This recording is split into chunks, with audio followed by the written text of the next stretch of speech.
আসসালামু আলাইকুম। আশা করি সবাই ভালো আছেন।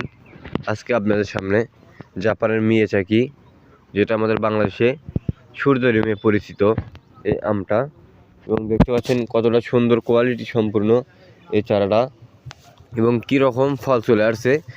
এগুলো প্রতি বছরই ফলনশীল আমের চারা গাছ, এবং আমগুলো দেখতে পাচ্ছেন কীরকম কালার চলে আসছে। এই চারাগুলো geo bag set up ready set up গাছ, ছাদ বাগানের জন্য পারফেক্ট হবে। এরকম জিও ব্যাগ সেট আপের চারা গাছ যেনারা নিতে যাচ্ছেন তেনারা অবশ্যই আমাদের সঙ্গে যোগাযোগ করবেন। এগুলো আমরা কুরিয়ার মাধ্যমে সারা বাংলাদেশে ডেলিভারি করে থাকা হয়। এবং যে খালি জাপানের মিয়াজাকি তা কিন্তু না, এটা একটা চ্যাংমাই আমের চারা গাছ। দেখতে পাচ্ছেন কতটা ঝোপালো, এগুলো ছাদ বাগান উপযুক্ত এই আমের চারা গাছ, এবং গোড়াটা কতটা মোটা, এবং এগুলো জিও ব্যাগ সেট আপ। এরকম রেডি সেট আপ গাছ নেওয়ার জন্য আমাদের স্ক্রিনে দেওয়া নাম্বারে যোগাযোগ করবেন। আমাদের কাছে সকল প্রজাতির চারা গাছ আমাদের কাছ থেকে ক্রয় করতে পারবেন। আম, লিচু, মাল্টা, পেয়ারা, আপেল সহ এরকম সকল প্রজাতির চারা গাছ আমাদের কাছ থেকে ক্রয় করতে পারবেন, এবং কাঁঠাল সহ কাঁঠাল চারা গাছ ক্রয় করতে পারবেন। সবাই ভালো থাকবেন, সুস্থ থাকবেন। আসসালামু আলাইকুম।